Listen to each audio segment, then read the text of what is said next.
Monarch High School and Coconut Creek are outraged tonight. A 19-year-old student who is accused of rape is being allowed to attend school while out on bond. I think it's crap. My daughter's here. I don't even let her walk home anymore because I'm nervous. It's not fair. Parents at Monarch High School in Coconut Creek are furious, learning that 19-year-old Gibson Sylvain was allowed back in school while out on bond. He was arrested in August on allegations he raped a woman. Police say late last month, Jimmy Lee Boatwright raped the victim while they were on school grounds. When interviewed, police say Boatwright denied sexual intercourse. He's being held without bond. And I say segregation now, segregation tomorrow, and segregation forever.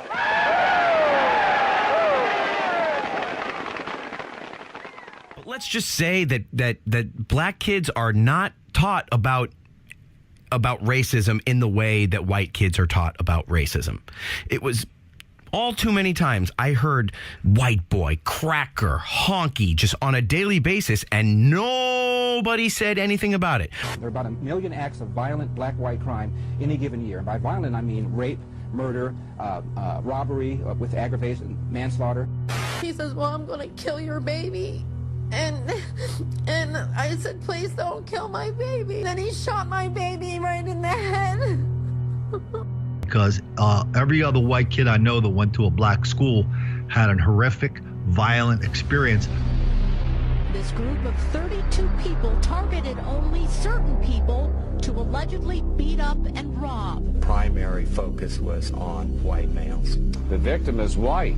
Witnesses tell police he was attacked by a large group of black men. Hayes told police he was angry about the Martin shooting and targeted the victim because of his race. Police say throughout the video you can hear the 3 attackers using racial slurs against the 15-year-old. The man used an anti-white slur, and then... Why are you in my face? And I told him I wasn't in his face, it was a credit bus, and then he just attacked me. My nose was broken in like 2 places. I have stitches. I don't know, my eye was closed. He said the next white person that walks by, I'm going to...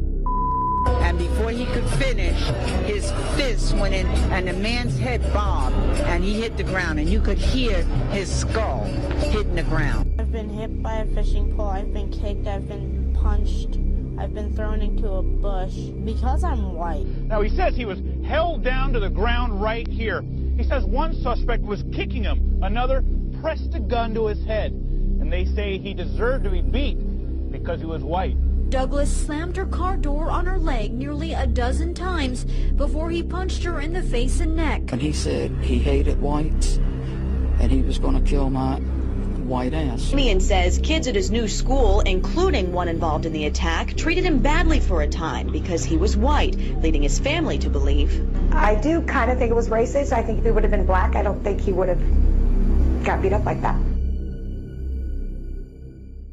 2 women were allegedly gang raped Thursday in a Delaware park by as many as 12 suspects.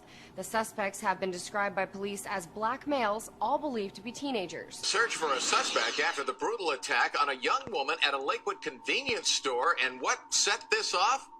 41 cents. Can you believe it? You can see there that man punching the mother of 3 in the head multiple times. It shows a man entering the home, punching on a truck. Jeremy Priel, seen on the left, and Michael Bell on the right, pleaded guilty to the murders of 7-year-old Kylie Crane and her 21-year-old uncle, Jeremy Crane. He's charged with murder for allegedly shooting 13-month-old Antonio Santiago in the face while he was strapped in his stroller.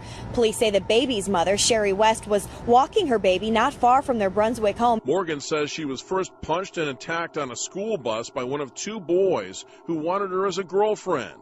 Then last week she was punched by the other boy in the McLaughlin Middle School cafeteria, knocking out her 2 front teeth and dislocating her jaw.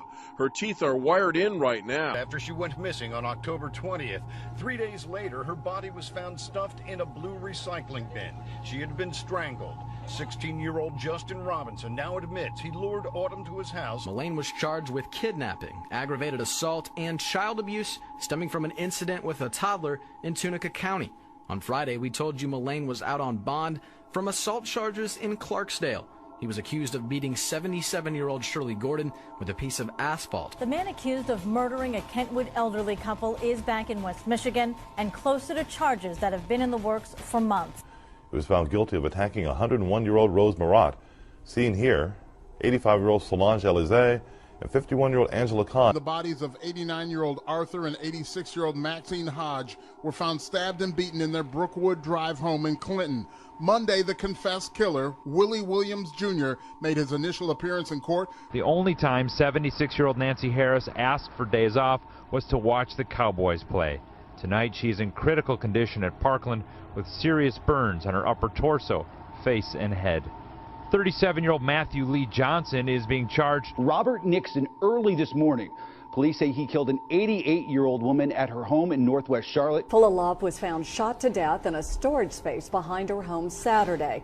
19-year-old Khalil Kennedy now faces capital murder charges in her death. Royal brutally beat 80-year-old Faye Jones. Jones was found dead in her home Sunday morning by friends who were worried when she didn't show up for church. These are the two men police say beat an 88-year-old World War II veteran to death last night while he was sitting in his car near Eagles Ice Arena in North Spokane. Javon Tyrek Rogers, you see him right there, was arrested Friday night for allegedly killing 99-year-old Fanny Gumbinger in her Underhill Avenue home. Baker allegedly choosing a victim in the jurisdiction he was trusted to protect and serve. The first incident happened in 2010, the alleged rape of a 76-year-old woman inside her South Sacramento home.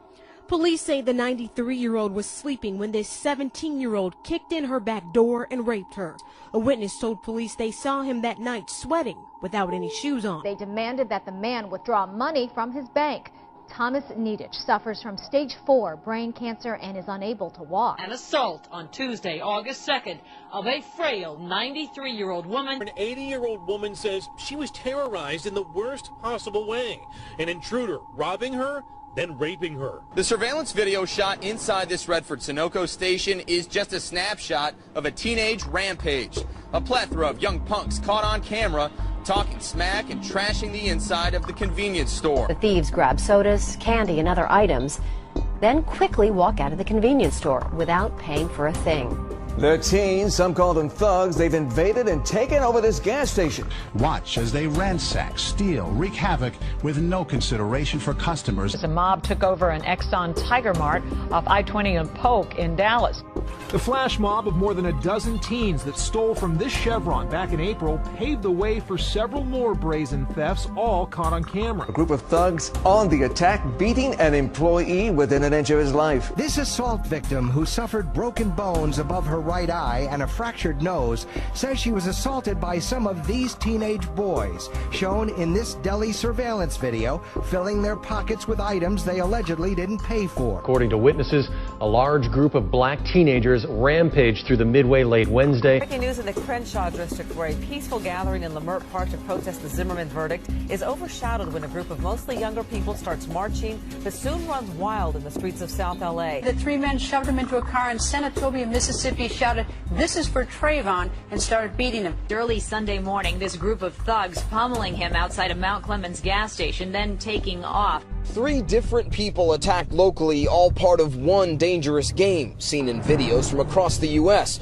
It's called Knockout. The goal, walk up to an unsuspecting victim and take them down in one punch. He pays his fare, then, out of nowhere, he punches the victim, Jeannie, square in the face. The video shows a man being punched in the face in downtown Baltimore. You can hear his head hit the pavement near the entrance to Courthouse East.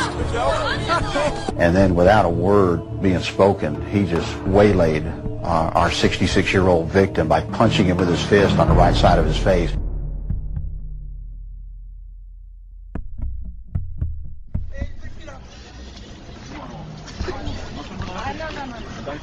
Go that bitch! Go that bitch! Go that bitch!